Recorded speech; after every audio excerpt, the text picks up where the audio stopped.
Readings from A Course in Miracles workbook for students. Lesson 45. God is the mind with which I think. Today's idea holds the key to what your real thoughts are. They're nothing that you think, just as nothing that you think you see is related to vision in any way. There's no relationship between what is real and what you think is real. Nothing that you think are your real thoughts resemble your real thoughts in any respect. Nothing that you think you see bears any resemblance to what vision will show you. You think with the mind of God, therefore you share your thoughts with Him as He shares His with you. They are the same thoughts because they are thought by the same mind. To share is to make alike or to make one. Nor do the thoughts you think with the mind of God leave your mind, because thoughts do not leave their source. Therefore, your thoughts are in the mind of God as you are.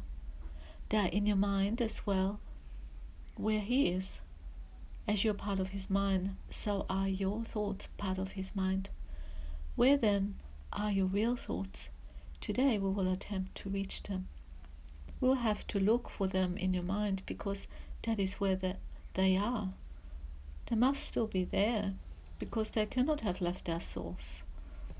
What is thought by the mind of God is eternal, being part of creation. I have three 5-minute practice periods for today.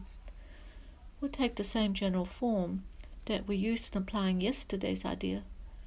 We'll attempt to leave the unreal and seek for the real. We will deny the world in favor of truth. We will not let the thoughts of the world hold us back. We will not let the beliefs of the world tell us that what God would have us do is impossible. Instead, we will try to recognize that only what God would have us do is possible.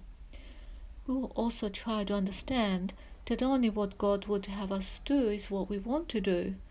And we will also try to remember that we cannot fail in doing what He would have us do. There's every reason to feel confident that we will succeed today. It is the will of God.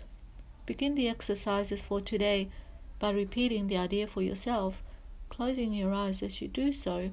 Then spend a fairly short period in thinking a few relevant thoughts of your own, keeping the idea in mind. After you have added some 4 or 5 thoughts of your own to the idea, repeat it again and tell yourself gently, my real thoughts are in my mind. I would like to find them. Then try to go past all the unreal thoughts that cover the truth in your mind and reach to the eternal. And all the senseless thoughts and mad ideas with which you have cluttered up your mind are the thoughts that you thought with God in the beginning. They are there in your mind now, completely unchanged. They will always be in your mind, exactly as they always were. Everything you have thought since then will change, but the foundation in which it rests is wholly changeless. It is the foundation toward which the exercises for today are directed. Here is your mind joined with the mind of God. Here are your thoughts one with His. For the kind of practice, only one thing is necessary. Approach it as you would an altar dedicated in heaven to God the Father and to God the Son, for such is the place you're trying to reach. You will probably be unable as yet to realize how high you are trying to go, yet even with the little understanding you have already gained, you should be able to remind yourself that this is no idle game, but an exercise in holiness and an attempt to reach the kingdom of heaven. In the short exercise periods for today, try to remember how important it is to you to understand the holiness of the mind that thinks with God. Take a minute or two as you repeat the idea throughout the day to appreciate your mind's holiness. Stand aside, however briefly, from all thoughts that are unworthy of Him, whose host you are, and thank Him for the thoughts He is thinking with you.